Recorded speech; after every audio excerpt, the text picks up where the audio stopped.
하나님 말씀 받도록 하겠습니다. 하나님 말씀은 신약성경 사도행전 2장 37절로 42절에 있는 말씀까지 함께 받도록 하겠습니다. 하나님의 말씀 신약성경 사도행전 2장 37절로 42절 말씀 우리 한 목소리로 함께 받도록 하겠습니다. 그들이 이 말을 듣고 마음에 찔려 베드로와 다른 사도들에게 물어 이르되 형제들아 우리가 어찌할꼬 하거늘 베드로가 이르되 너희가 회개하여 각각 예수 그리스도의 이름으로 세례를 받고 죄 사함을 받으라. 그리하면 성령의 선물을 받으리니 이 약속은 너희와 너희 자녀와 모든 먼데 사람 곧 주 우리 하나님이 얼마든지 부르시는 자들에게 하신 것이라 하고 또 여러 말로 확증하며 권하여 이르되 너희가 이 패역한 세대에서 구원을 받으라 하니 그 말을 받은 사람들은 세례를 받으매 이날에 신도의 수가 3,000이나 더하더라. 그들이 사도의 가르침을 받아 서로 교제하고 떡을 떼며 오로지 기도하기를 힘쓰니라. 아멘. 이 시간 호산나 찬양대가 하나님께 찬양 드리신 후에 담임 목사님 나오셔서 교회 흥망사 시리즈 네 번째로 부흥은 회개로부터 출발한다 라는 제목으로 생명의 말씀 주시겠습니다.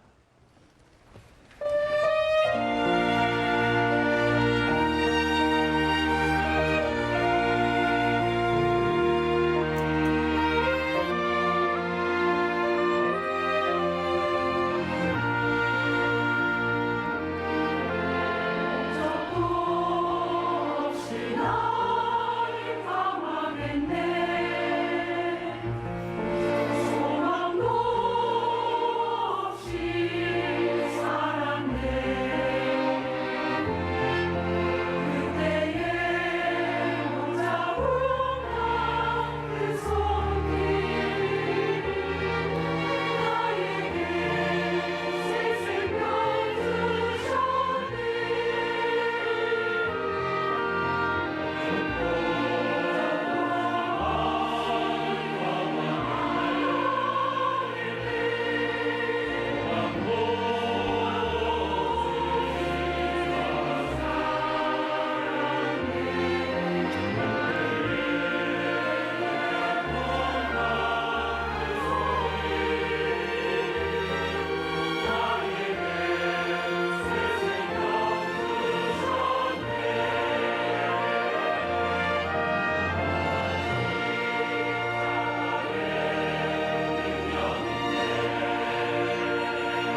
하나님의 은혜로 한국교회가 참 이만큼 발전하게 된 것 참 감사하지요. 그런데 우리 한국교회 강단을 보면은 저도 그렇습니다만은 회개의 메시지가 사라져가고 있지 않나 이런 두려움을 가져봅니다.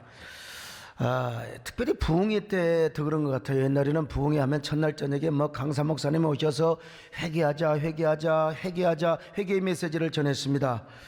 그래서 부흥회 첫날 회개하는 것은 하나의 문화요, 간습이요, 그리고 관행이었죠. 그러나 지금은 그렇지 않습니다. 이 부흥사들이 먼저 첫날부터 막 웃기는 이야기를 하는 것입니다. 물론 강팍해진 사람들의 마음의 문을 열기 위해서는 웃기는 메시지도 해야 되겠죠. 그러나 웃기는 메시지로 시작해서 위로와 힐링, 항우울제의 어떤 치료 메시지를 많이 전하는 것 같은데 왜 오늘날 이렇게 우리 한국교회는 다툼과 분열이 많은가 이런 생각을 또 해보게 됩니다. 왜 이렇게 법적인 소송이 많아진단 말인가. 제가 지난주 어느 유명한 대학의 로스쿨 교수와 함께 잠시 식사를 하게 되었는데 이분이 이런 얘기를 하는 거예요. 나 금방 강의하고 왔는데 제가 뭔 얘기한 줄 아십니까? 학생들에게 이런 얘기를 했다는 것입니다. 여러분들이 교회법 하나만 통달을 해도 변호사가 되어서 노는 일은 없을 것입니다. 아주 바쁘게 일하고 다닐 것입니다. 나는 그 이야기가 상처가 되었습니다. 그만큼 요즘은 교회 소송건이 많고 법적 싸움이 많다는 거 아니겠습니까? 이게 우리 시대의 자화상이고 우리 한국교회의 현 주소라고 이야기할 수 있지요. 그러니까 한국교회 성장이 정체될 수밖에요. 그리고 마이너스가 역사의 진로, 부흥의 진로로부터 역주행을 할 수도 있다는 사실을 생각해 봐요. 회개의 은혜를 잃어버리면 그런 것입니다. 2000년 교회 역사를 봐도 마찬가지죠. 그 시대에 회개의 메시지가 있으면 반드시 여러분 회개의 역사도 있고요. 교회는 부흥하게 되어 있습니다. 그러나 회개의 메시지를 잃어버리고 회개를 잃어버리는 성도들 반드시 여러분요 기득권 싸움을 하게 되어 있습니다. 서로 어떻고 저떻고 싸우게 되어 있습니다. 여러분 왜냐? 기독교의 복음은 반드시 회개로 출발합니다. 회개하는 거예요. 여기 소목사도 회개하고요. 다 회개하지 않고는 예수를 믿을 수가 없습니다. 참된 회개를 하지 않고는 절대로 우리가 예수 믿을 수가 없습니다. 그러므로 회개가 없다고 하는 것은 복음의 역사도 사라져가고 있다는 것이죠. 옛날이나 지금이나 하나님의 말씀을 듣고 회개하고 자기 삶을 돌이키는 사람은 내가 누구인가를 압니다. 주제 파악을 하게 되어 있어요. 반드시. 그러나 회개를 모르고 교회 생활을 하면은 자신이 도대체 누구인지를 몰라요. 교회를 다녀도 육적으로만 다녀요. 육적인 신앙생활을 하게 되어 있습니다. 회개는 마치요 거울과 같아요. 거울 보면 누가 보여? 내가 보이는 거 아니겠어요? 그러니까 내 부족한 모습이 보여. 아이고 얼굴에 이 점이 있구나. 아이고 화장이 벌써 늙었네. 터덕터덕 화장이 떨어지네. 거울을 봐야지. 새벽기도 오는 성도들 보세요. 전양반이 우리 교인인지 남의 교인인지 잘 몰라요. 화장을 안 하면 잘 몰라요. 그러니까 이제 거울을 보면 겸손해지는 거죠. 저도 옛날에는 총각 소리도 들었는데 참 내가 얼굴 보면 내가 마음에 안 들어요. 마음에 안 들어. 참. 그런데 우리 집사람은 저를 얼마나 또 마음에 안 들겠습니까, 여러분? 응?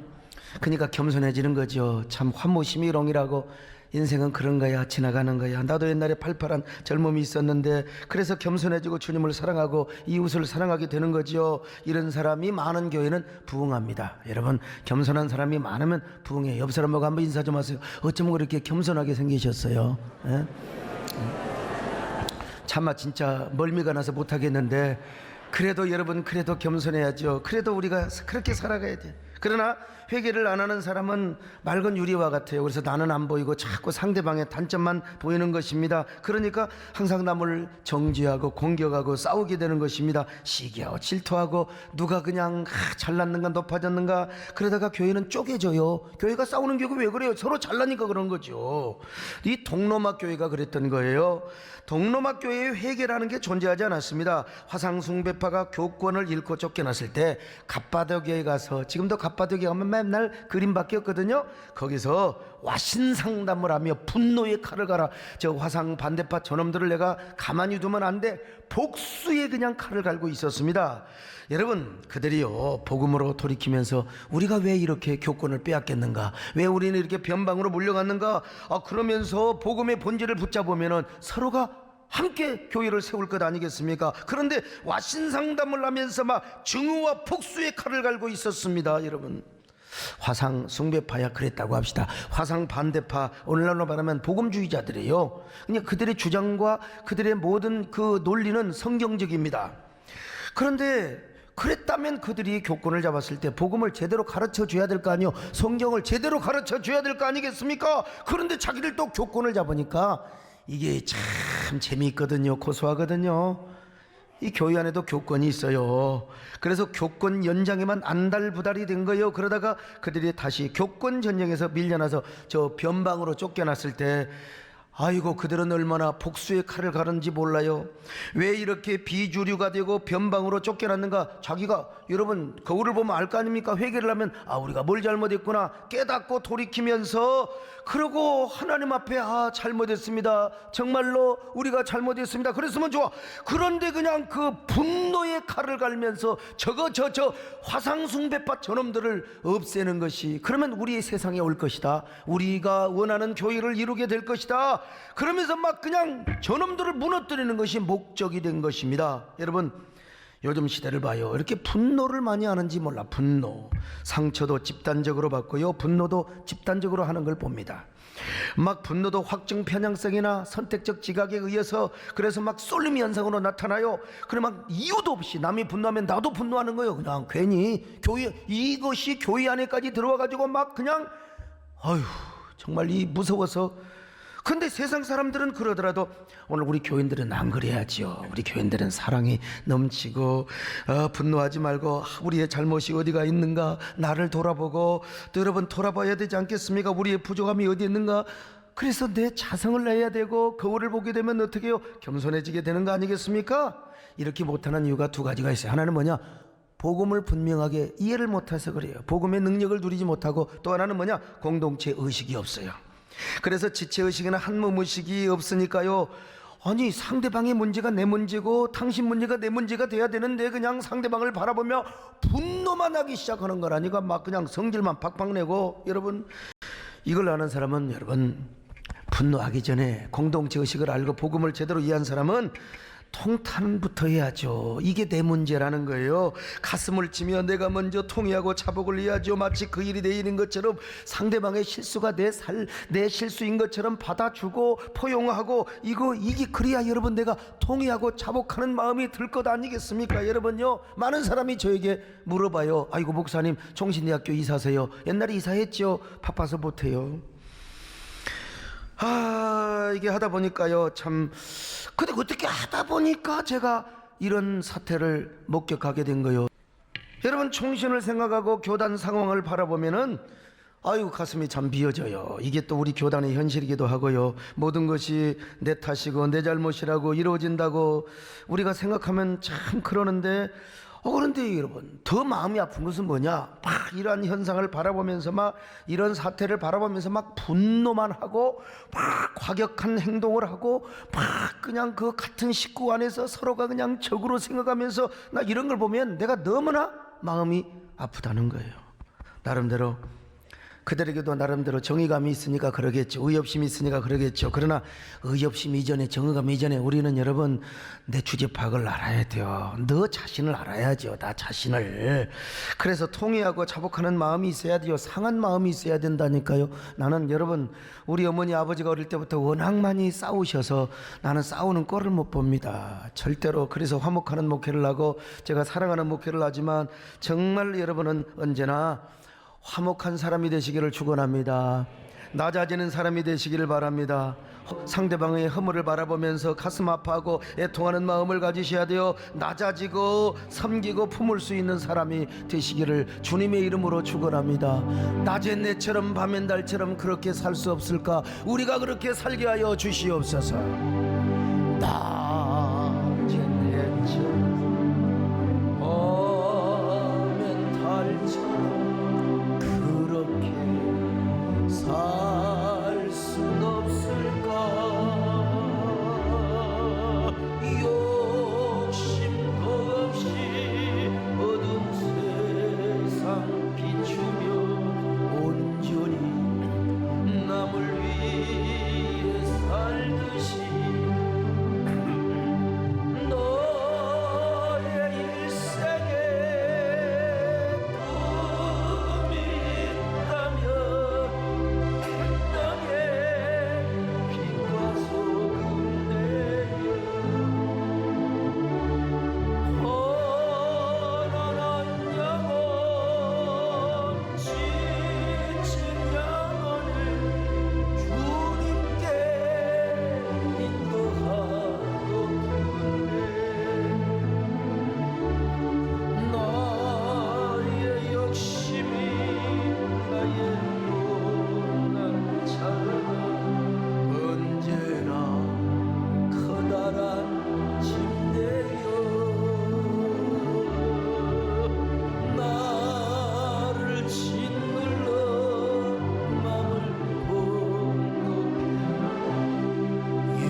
분노부터 하는 겁니다. 분노하니까 서로 파괴적인 외침을 하게 되고, 이게 길 있는 언어를 우리가 써야 되는데 막 착할 언어, 사람을 죽이고 막 파괴적인 언어를 하게 되는 거예요. 솔로몬 앞에서 한 아이를 앞에 두고 두 여자가 서로 내 아들이라고 우기는 겁니다. 여러분, 누가 진짜 엄마였습니까? 누가 막 소리 지르고 분노하고 막 적개심을 가지고, 이 여자는 가짜 엄마예요.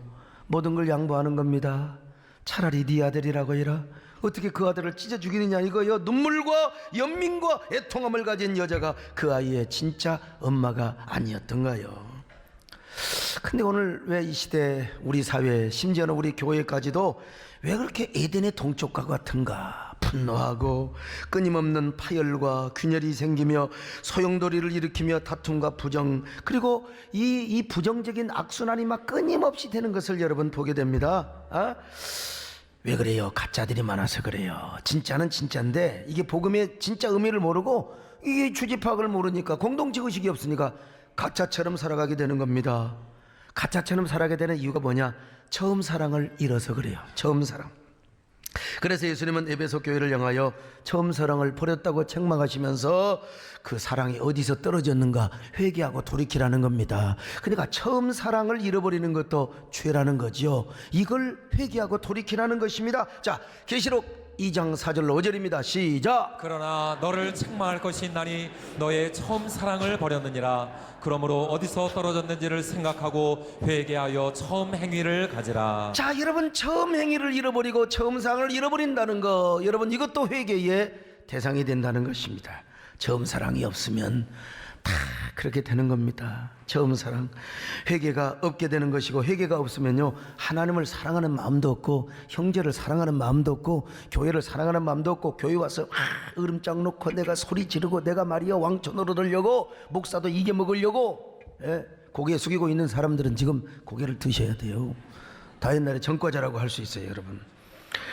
그러다가 이제 여러분 막 증오와 복수심이 그냥 가득하고 그냥 에덴의 동쪽처럼, 여러분 그런 교회는 결국은 깨져요. 깨져. 그래서 이제 법정으로 가는 거예요. 그냥 변호사를 서로 선임하고, 그냥 여러분 우리 세대끼는 평생 주님 오시는 그날까지 그런 교회가 안 되시기를 축원합니다.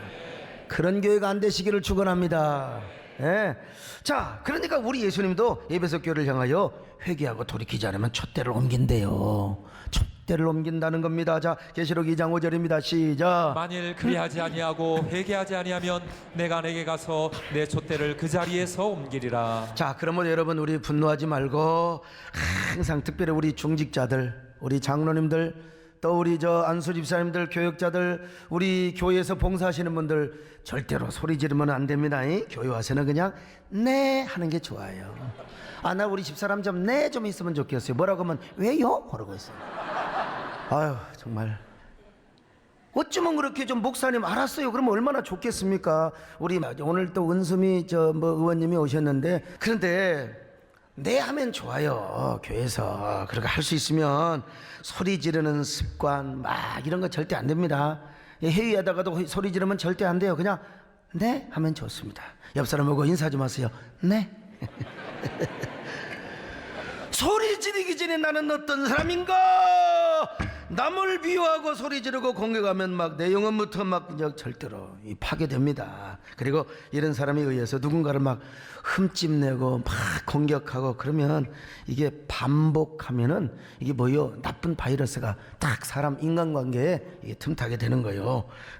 그럼 얼마나 불쌍합니까? 그러니까 이제 교회가 막 그냥 박살나고 그러는 거죠. 2000년 교회 역사를 쭉 보면요, 동로마 교회가 그랬습니다. 특별히 이 화상 반대파들이 변방으로 쫓겨났을 때 자기들의 추한 모습을 봤어야지, 우리가 진짜 복음의 본질을 못 잡았구나, 정말 우리가 회개를 못했구나.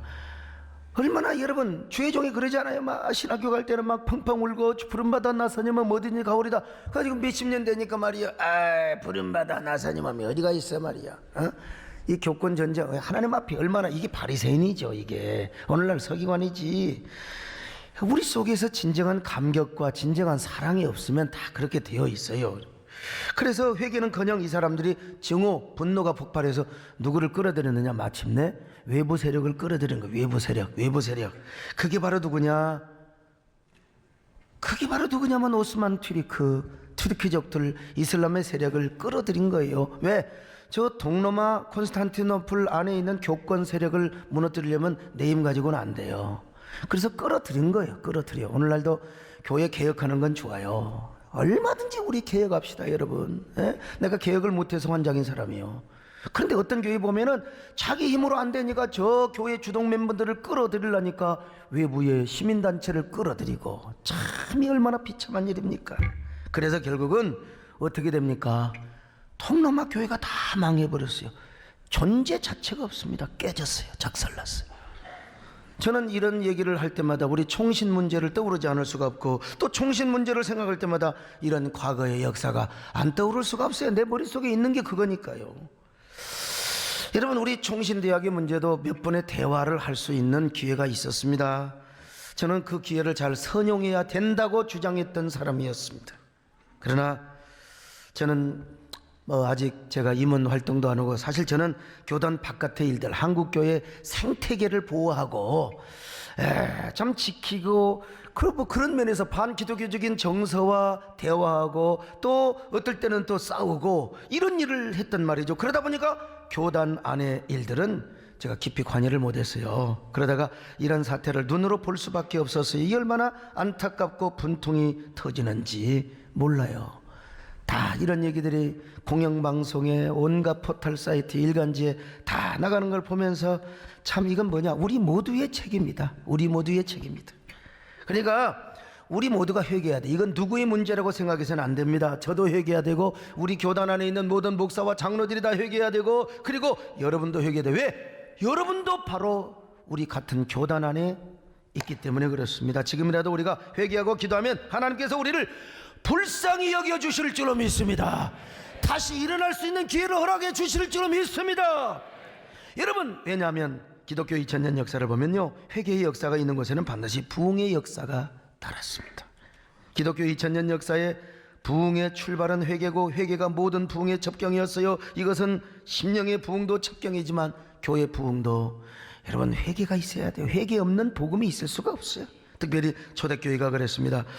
예루살렘 교회가 어떻게 해서 부흥을 한 것입니까? 회개를 통해서 부흥했지 않습니까? 그런데 회개를 하기 위해서는 이 지도자가 회개 메시지를 잘 전해야 돼요. 오늘 사도행전 2장에서 베드로가 회개의 메시지를 던졌습니다. 사도들이 회개의 메시지를 전하니까 수많은 사람들이요, 마음이 찔려서 뭐라고 합니까? 우리가 어떻게 하면 좋겠습니까? 형제들이요, 우리가 어떻게 하면 좋겠습니까? 자, 사도행전 2장 37절로 38절 같이 봅니다. 시작. 그들이 이 말을 듣고 마음에 찔려 베드로와 다른 사도들에게 물어 이르되, 형제들아, 우리가 어찌할꼬 하거늘, 베드로가 이르되, 너희가 회개하여 각각 예수 그리스도의 이름으로 세례를 받고 죄 사함을 받으라. 그리하면 성령의 선물을 받으리니. 성령을 선물로 받으리라. 회개하라. 예수 십자가에 죽인 것을 회개하라. 그랬더니 이들이 다, 여러분요, 예수를 믿었어요. 그런데 한꺼번에 막 3,000명 5,000명이 회개하는 역사가 나타났습니다. 사도행전 2장 41절 시작. 그 말을 받은 사람들은 세례를 받음에 이날에 신도의 수가 3,000이나 더하더라. 사도행전 4장 4절입니다. 시작. 말씀을 들은 사람 중에 믿는 자가 많으니 남자의 수가 약 5,000이나 되었더라. 자, 여러분, 어디 예루살렘 교회뿐이겠습니까? 미국의 대각성운동, 그렇죠. 십자가 신앙과 청교도적인 신앙의 가치 위에서 세웠던 미국도요, 세월이 지나니까 그냥 외적인 경건밖에 없었습니다. 교회 안에서 거룩하게 경건하게 사는 사람인 것처럼 보이지만 이게 속에는 미움과 증오만 있어가 맨날 교회들이 쌈박질하는 거예요. 서로 공격하고 싸우고 말이죠. 그런가 하면은 아예 아이고 그런 것도 관심 없어. 세상에 나가서 방탕함 그 자체로 살아갑니다. 많은 사람들이 막 밤거리를 활보하고 막 선술집 서서 술 마시는, 아주 이 선술집에 가서 서로 남녀가 막 그냥 쾌락과 음란을 위해서 부둥켜 안고 술을 마시고 이렇게 타락해져 가는 거예요. 경건했던 사람들이. 조나단 에드워드가 그것을 보고 막 고민을 많이 했습니다. 그러면서 복음의 본질을 붙잡고 이제 설교하기 시작합니다. 그러다가 1741년 7월 8일 코네티켓 엠필드라고 하는 곳에서 진노하시는 하나님의 손안에 붙잡힌 죄인들이라는 이 설교를 하게 된 것입니다. 이 설교는요, 인류 역사상 아마 가장 놀라운 영향을 끼친 설교라고 그렇게 설교학자들이 평가를 합니다. 그는 제스처 하나도 안 썼어요. 저는 막 설교하다가 특별히 철학기도 할 때는 막 온몸으로 하는데요. 온몸으로 오늘 그 체리나 가수가 옛날에 막 춤추면서 막 룰락 막 춤추면서 내가 그렇게 철학기도 할 때가 있어요. 내가 사실은. 그런데 당시에 그 조지 휘필드라고 하는 사람은요. 아이고 쪽팔려. 박수 한번 할까요? 오늘 우리 송대관 집사님이 목사님 체리나를 모르냐고 그래서 내가 왜 체리나를 몰라? 내가 그런데 송대관을 더 잘 알지. 그랬더니 요 자기보다 유명한 사람이라고 오늘 유명한 사람을 전도하셨어요. 아무튼 간에요.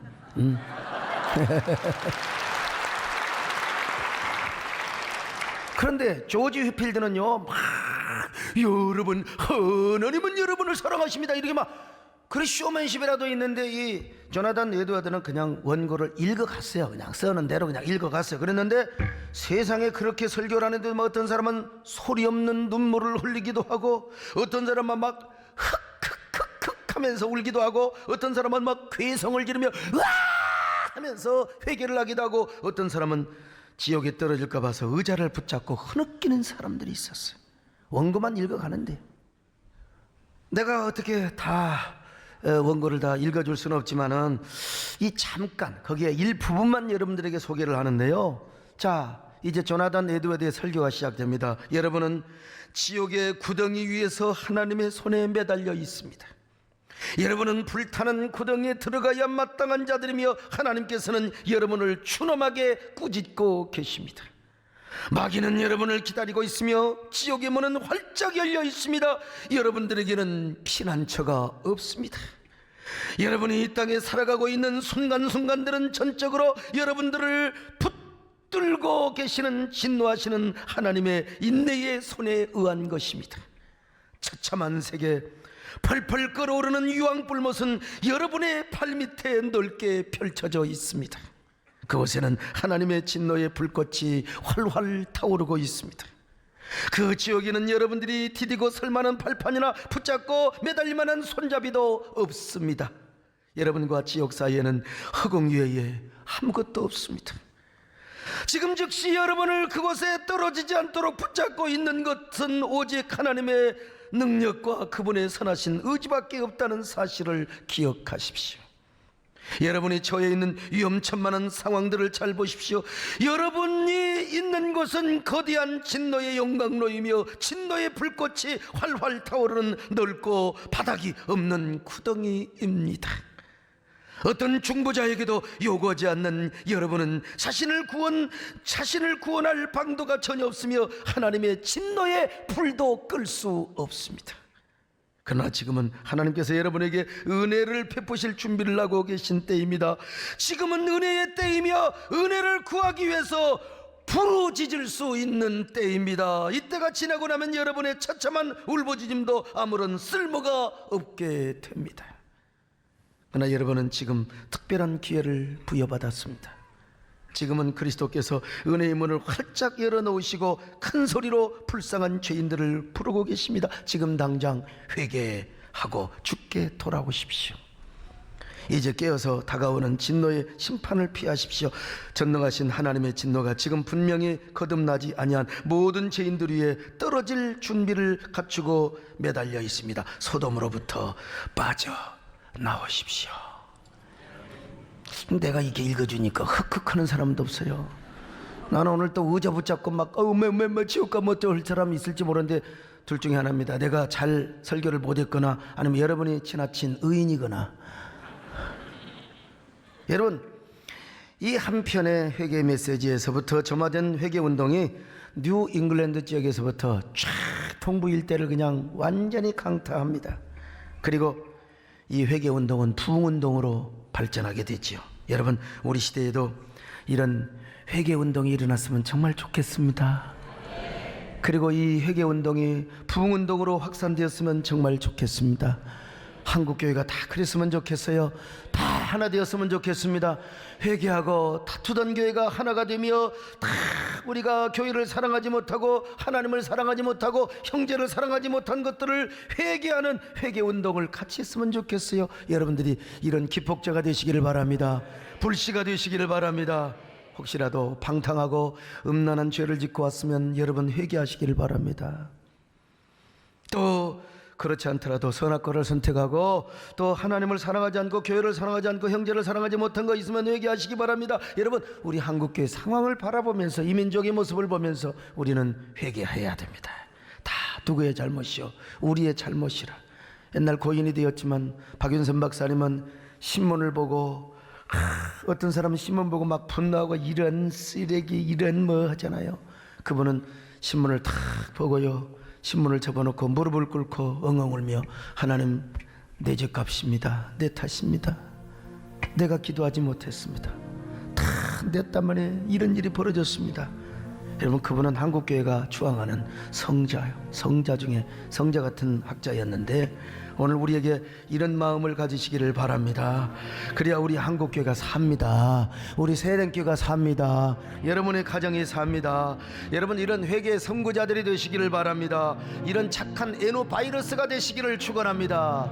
우리의 죄를 용서하여 주시옵소서. 주여 우리의 죄 용서하여 주소서. 지난 날의 잘못을 사하여 주옵소서. 한 번 더 합니다. 주여 우리의 죄를 용서하여 주소서. 지난 날의 잘못을 사하여 주옵소서.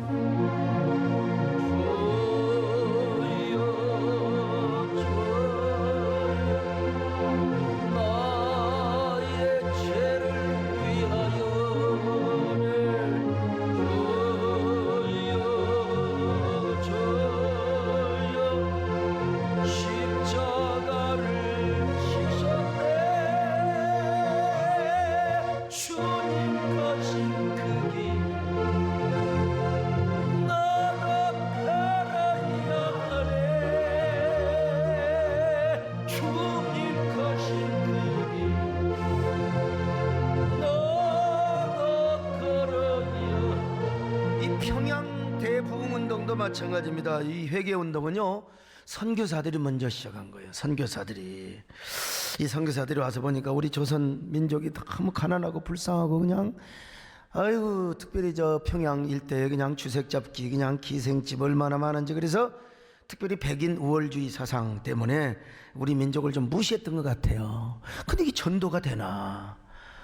뭐 이게 뭐 열매가 있나요? 사실 우리도 그래서는 안 되는데, 여러분들은 그럴지 안 그럴지 모르겠지만 가끔 저기 어디 갑니까? 태국이나 어디 못 사는 나라에 저기 필리핀이나 가면 약간 좀 우월감이 생길 수가 있어요. 손정 하나 주세요. 그러던가? 안 그래요? 그러니까 저분은 나보다 나아요. 저분이 목사가 되고 나는 내가 참 정치를 하든 사업을 하든 해야 되는데 왜 저런 사람을 목사를 안 시키고 나를 목사를 시켰나? 나는 그런 마음이 있었거든요, 사실요. 솔직한 마음에 회개합니다마는 그래서는 안 되죠. 근데 이제 선교사들이 그랬다니까요. 선교사들이요. 그래가지고 왜 이렇게 전도가 안 되나, 왜 이렇게 열매가 없나. 그러다가 이제 공개적으로 통해 자복합니다. 특별히 하디 선교사가 원산 부흥이라면서 내가 여러분들을 무시했던 걸 회개합니다. 여러분들 못 사는 나라, 가난한 사람 글도 모른다고 내가 무시했습니다. 백인 우월주의, 그리고 이 교만함과 조선인을 향한 인종차별 눈물로 회개했습니다. 여러분, 그렇게 회개하니까 그 원산 부흥 집회의 사경회에 성령의 놀라운 능력 불바다가 된 줄로 믿습니다. 부흥회는 회개부터 시작하는 거예요. 회개. 그래가지고 이제 이 회개운동이 평양 대부흥운동으로 확산이 됩니다.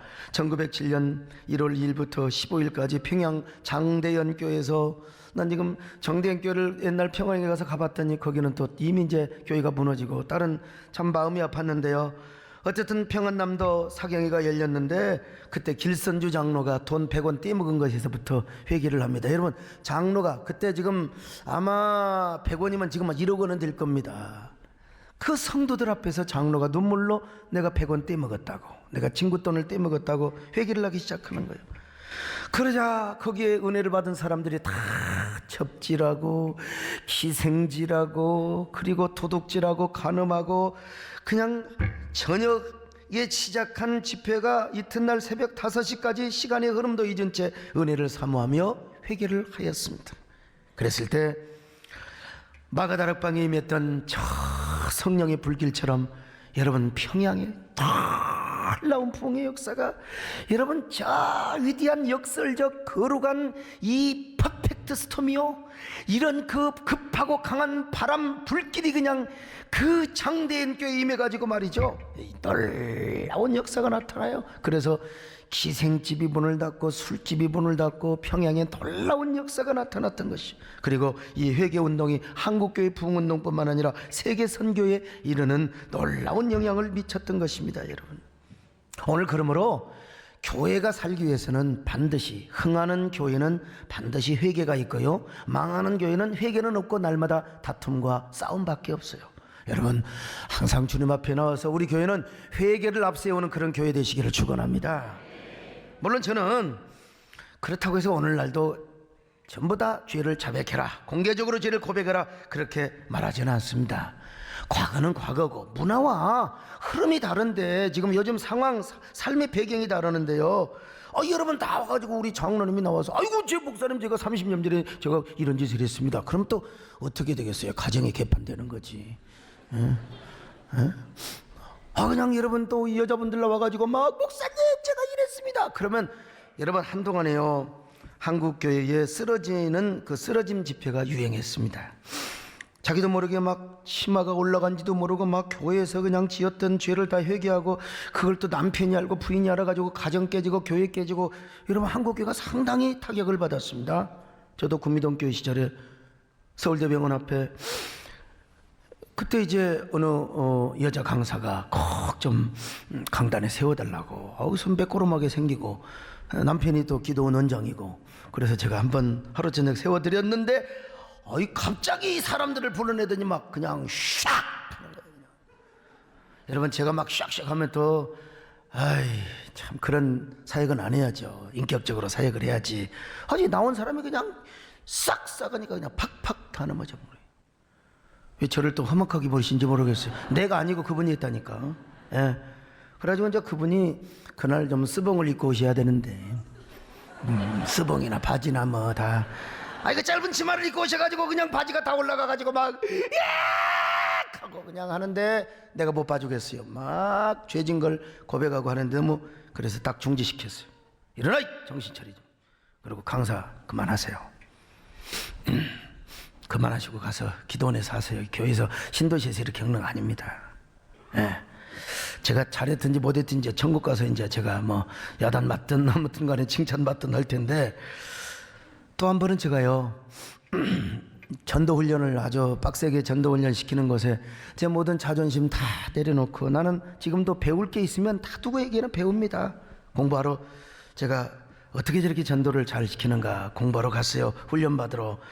저녁부터 회개시키더라고요. 회개시키는 거 참 좋지요. 근데 불 꺼놓고 다 마이크 앞으로 나와서 공개적인 죄 자백을 하도록 하는 거야. 눈을 뜨면 다 보여. 누군지 다 알아. 저는 또 이상하게 눈을 감으라고 그래도 다 눈을 뜨고 봅니다. 이렇게 다 누군가 내 눈의 힘이 다 보이는 거예요. 제가 첫날 저녁은 인내를 하고 참았어요. 근데 둘째 날 저녁부터 내가 도저히 구역질이 나와서 내가 들을 수가 없어요. 내가 어려워서가 아니라 도저히 인내심을 잃어. 이거 도저히 참을 사람이 타락해도 어떻게 이렇게 타락할 수가 있을까 이해가 안 되는 거예요.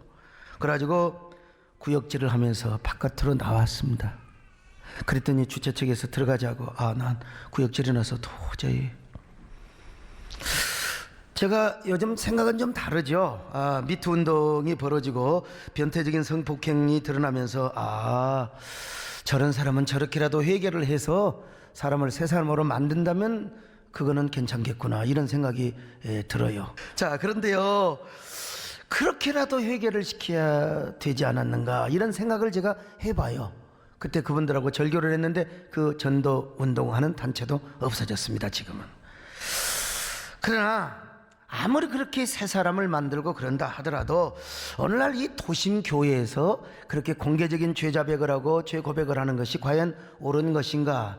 저는 제가 볼 때는 문화적인 그런 흐름과 여러 가지 배경 속에서 우리가 결단을 하는 것이지, 성경에도 그런 게 있기도 하고 없기도 하는 겁니다. 그리고 초대교회에 공동체에서 죄 고백을 하는 그런 사건이 있긴 하지만 그것을 오늘 문화의 그대로 방법을 그대로 한다는 게 과연 옳은 것이가? 저는 그렇게 생각하지 않아요. 그래서 공동체 안에서 죄 자백을 안 하더라도 정말 중요한 건 뭐냐? 하나님이 기뻐하신 마음이 있어요. 그게 바로 뭐냐? 중심을 보신다고 했잖아요. 다윗이 고백한 대로 애통하고 통회하는 마음을 갖는 겁니다. 회개가 없는 의식적인 제사보다 하나님이 더 중요하게 생각하는 일은 뭐냐? 애통하고 통회하는 마음입니다. 상한 마음이라는 거요. 그 상한 마음으로 진정한 회개의 제사를 드리고 애통하는 마음과 상한 심령을 주님 앞에 드릴 때 그것이 진정한 회개라는 거죠. 자, 시편 51편 16절로 17절 봅니다. 시작. 주께서는 제사를 기뻐하지 아니하시나니 그렇지 아니하면 내가 드렸을 것이라. 주는 번제를 기뻐하지 아니하시나이다. 하나님께서 구하시는 제사는 상한 심령이라. 하나님이여 상하고 통회하는 마음을 주께서 멸시하지 아니하시리이다. 구약시대는 회개를 속죄제를 통해서 드렸어요. 속죄제. 그 속죄제는 공개적으로 드립니다. 그러니까 내가 이런 죄를 지었습니다, 죄송합니다, 그리고 이제 공개적인 제사를 드리는 거죠. 그러나 우리 하나님은 공개적으로 드리는 속죄 제사보다 중요한 게 뭐냐? 하나님 앞에 애통하고 통회하는 그 마음을 원한다는 거예요. 마음을.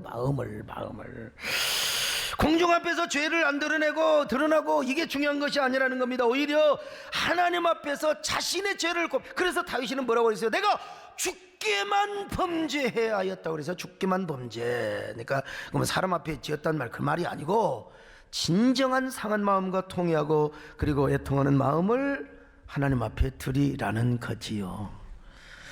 오늘날도 공중 앞에서 회개하는 것보다 중요한 게 뭐냐? 애통하는 마음. 여러분 항상 모든 현실을 바라보면서 먼저 나부터 애통하는 마음을 가지시기를 바랍니다. 주님 앞에 상한 마음을 가지고 어떻게 상대방을 증오하고, 아니죠.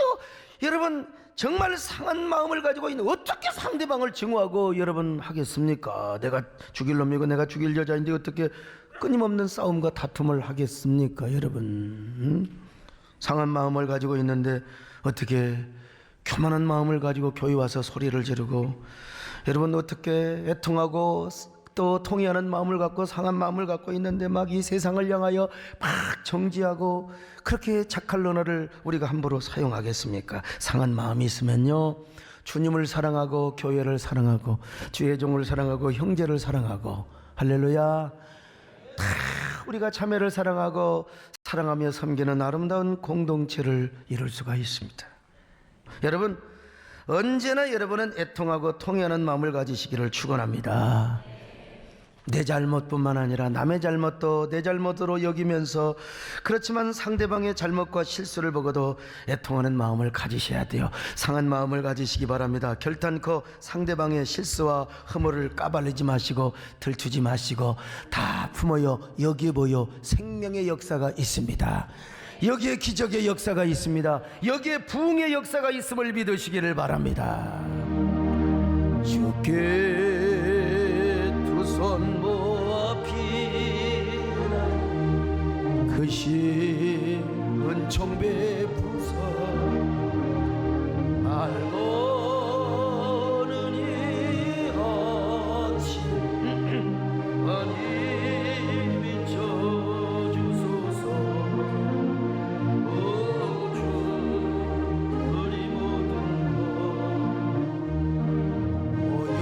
오열의 피로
하나님 가장 중요하게 여기는 게 애통하고 통회하는 마음, 상한 마음이라는 거예요.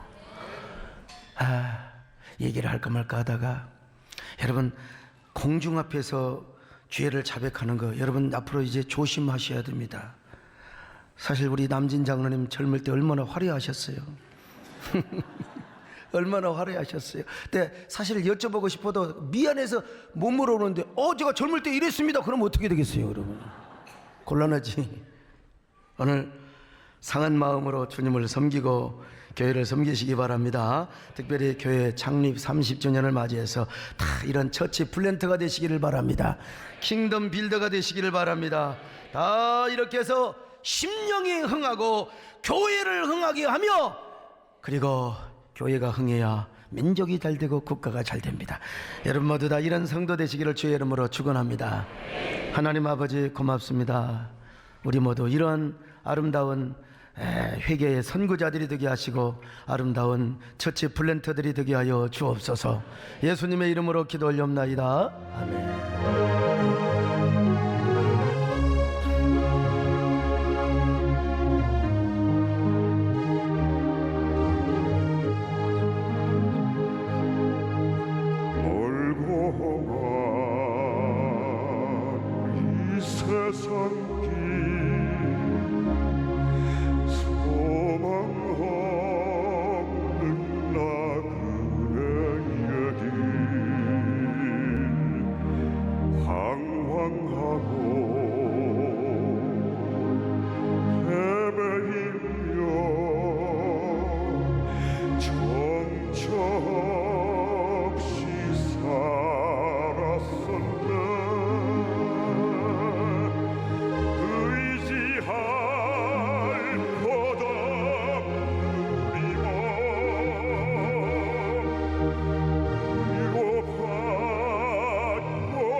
안녕하세요. 20교구 김미영 집사입니다. 저는 어릴 때는 열심히 신앙생활을 했지만 대학을 들어가면서 세상의 재미를 느끼며 주일 성수도 하지 않게 되었으며 대학 졸업 후 입사 1년 뒤인 23세의 나이에 믿음이 없는 남편과 결혼을 하게 되어 4명의 자녀를 두었습니다. 저와 제 남편은 굉장히 이성적인 사람들이었습니다. 이 세상을 오로지 저희들의 능력과 노력으로만 살아왔고 부모로부터 받은 유산은 없지만 맞벌이로 저희들의 보금자리도 장만하였고 평탄한 생활을 해왔습니다. 하지만 제게도 흑역사는 있었습니다. 주식, 아파트, 토지에 투자하면서 수억의 손실을 입기도 했습니다. 그런 일들은 다 제가 주님을 등지고 세상에서 있었을 때 일어났습니다. 제 머릿속에는 내가 아무리 아등바등 해봐야 하나님 손짓이면 모든 것이 소용없구나를 머리로는 알면서도 구약과 예수님 시대의 기적은 그 시대니까 가능했던 거야. 지금 이 자본주의 사회에 어떻게 내 노력 없이 기적이 있겠어? 하는 생각이 지배하고 있었고 여전히 내 힘으로 살아가기에 바빴습니다. 그러던 어느 날 저는 집에서 그리 멀지 않은 세해된 교회에 출석하기 시작했습니다. 그래서 처음에 아이들은 교회 학교에 보내놓고 맨 얼굴에 편한 옷을 입고 아무도 나를 알아보지 못하는 4, 5, 6층 자리 한 구석에 앉아서 휴대폰을 만지작거리고 주보만 이리저리 보면서 그저 주일 예배만 참석하고 간다는 종교적 위안을 받으며 7년 가까운 시간을 보냈습니다. 그러면서 저는 제 직장에서도 승진도 하고 잘 되는 듯 보였으나 직장에 대해 회의가 오면서 교구 전도사님을 만나 제가 진정으로 하고 싶은 일이 무엇인지 말씀을 드리게 되었고 새해된 작년 글로벌 예배를 소개받아 3부 예배 후 오후 2시에 작년 영어 예배에 참석하기 시작했습니다. 그때 저는 영어 찬양을 하면서 새해된 교회에 온 지 7년 만에 처음으로 눈물을 흘리며 하나님을 체험하게 되었습니다. 제 마음에 은혜가 임하자 전에는 생소하게만 들리던 생명나무와 신정주의 신앙을 배우게 되었고 캐슬 빌더가 아닌 킹덤 빌더의 삶을 깨닫게 되면서 아웃사이더였던 제가 인사이더가 되었습니다. 그리고 소강석 담임 목사님의 생명력 넘치는 설교 말씀을 사모하며 기쁨과 감격이 넘치는 삶으로 변화되었습니다. 그러고 나니 저는 어느새 우리 교회에서 하는 모든 국내외 사역들을 자랑하는 사람이 되어 있었습니다. 저의 믿음을 지탱해주는 생명나무와 신정주의, 개교회뿐만이 아닌 공교회를 생각하는 담임 목사님의 킹덤 빌더 비전을 만방에 공유함으로써 나무가 아닌 숲을 볼 수 있는 세해된의 교인이 된 것이 자랑스러울 뿐입니다. 저는 작년 글로벌 예배 섬김을 시작으로 유년부 교사와 통번역팀에서 봉사하게 되면서 또 다른 신앙생활의 기쁨을 맛보았습니다. 토요일까지 일을 하고 주일을 교회에서 보내도 제 생각과는 달리 신기하게도 육체적으로 전혀 힘들지 않았습니다. 오히려 에너지가 솟아났습니다. 그런데 저에게는 하나님보다 더 중요한 우상이 하나 있었습니다. 바로 물질입니다. 그러나 작년에 성령님의 감동으로 연무대 헌금으로 제 이성으로는 도저히 이해할 수 없는 금액을 헌신하였습니다.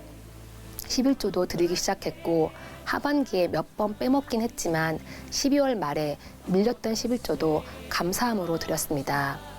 그런데 작년에 남편이 직장을 옮기게 되었는데 남편이 받은 퇴직 위로금은 제가 작년에 드린 헌금의 5배 이상이었습니다.